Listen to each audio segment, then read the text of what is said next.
Many of the victims of the marathon bombings were taken to Mass General Hospital. 22 News reporter Laura Hutchinson is live in front of the hospital this morning with the latest. Laura?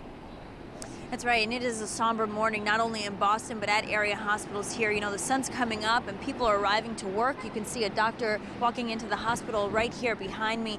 But there is that feeling that, you know, their city was under attack yesterday. There's no question that this is the beginning to a very long road to recovery for the people of Boston here. Here at Mass General, there are still 8 people lying in hospital beds in critical condition. There are 15 people in hospitals throughout the city, and of course, more than 100 people who were wounded. Now those numbers, the 15 in critical condition, that's just critical. There are still more than 100 people who were wounded in these attacks yesterday. Doctors told us they've been dealing with an array of injuries. We're talking about shattered eardrums for those people who were right near the explosion, bone injuries to their arms, to their legs, and of course the worst, they've had to amputate as well. And you know, that's of course the lucky people. There are obviously 3 people who ended up losing their lives in this horrific tragedy.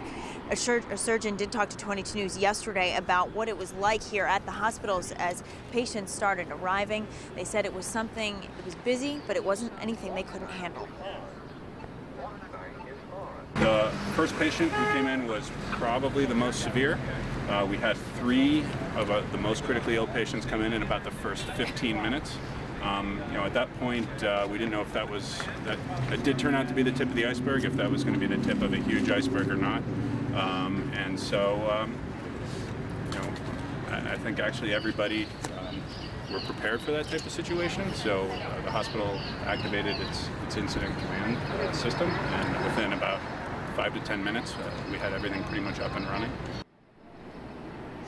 Another change I've noticed this morning is the sense of calm over this area. You know, this sidewalk I'm standing on right now was hustle and bustle with people just trying to help out, people wanting to go into the hospital and donate blood. They could not do that yesterday. The security was just too tight. That is something that they will be able to do starting at 7:30 this morning. The other thing is, standing here, we dealt with a number of scares. There was actually a bomb threat here. There was a suspicious package. We all had to evacuate where I'm standing right now.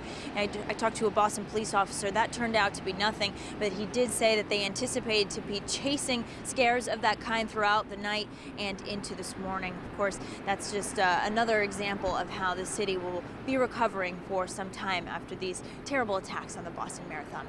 Reporting live here at Mass General Hospital, I'm Laura Hutchinson for 22 News.